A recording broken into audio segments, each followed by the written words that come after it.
What's up mga Bisaya?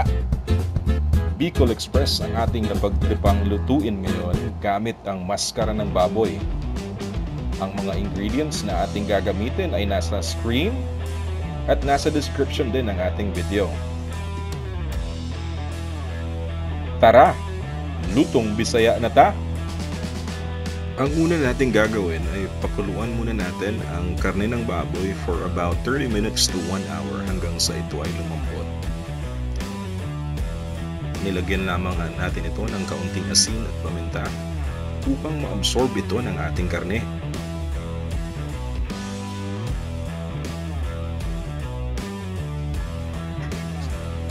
Pagkatapos nating mapalambot ang ating karne, maaari na natin itong hiwain into small pieces gaya nito.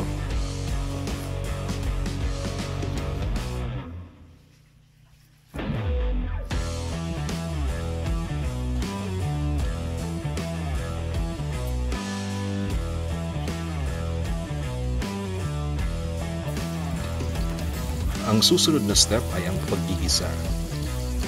Dito gumamit tayo ng bawang, sibuyas at saka luya.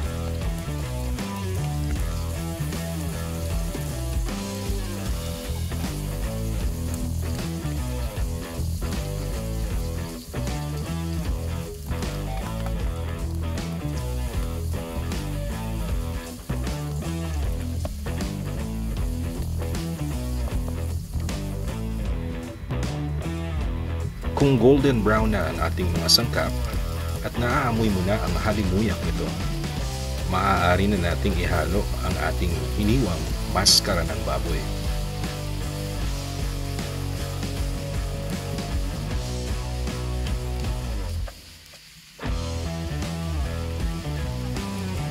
Paghaluin lang natin itong mabuti. Maaari na tayong maglagay ng kalahating kutsarang asin at saka dinurog na paminta habang hinahalo natin ang ating karne.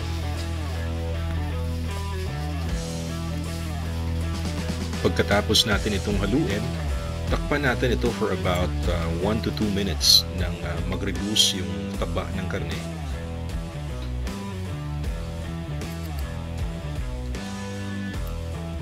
Ihalo na natin yung ating sangkap na alamang. Maglagay lamang tayo ng about 1 to 2 tablespoon na alamang pampalasa, dagdag pampalasa sa ating karne. Paghaluin lang natin itong mabuti. Ngayon ay maaari na nating ihalo ang ating sikretong sangkap, ang gata ng niyog. 2 buko ng niyog ang ginamit natin sa pag-produce nito. Ang unang gata ay yung wala pang halong tubig. Kaya kung makikita mo sa texture ng gata, purong-puro at napaka-creamy. Takpan lang natin ito for about 3 to 5 minutes at hayaang mag-reduce yung ating gata. Ngayon ay maaari nating ilagay ang ating iba pang sahog na bell pepper at sili. Kaunting sili lang ang nilagay natin dito, pero kung gusto mo ng medyo maanghang, damihan mo na lang. Maaari na rin nating ihalo yung ating pangalawang gata at saka takpan for another 3 to 5 minutes.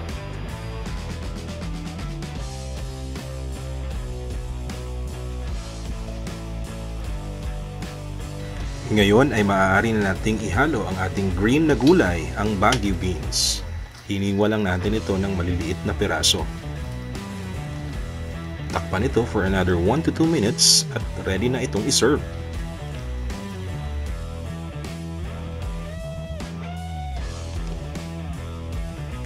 Ayan, ready to serve na ang ating ginataang maskara ng baboy ala Bicol Express. Tara, mga onata!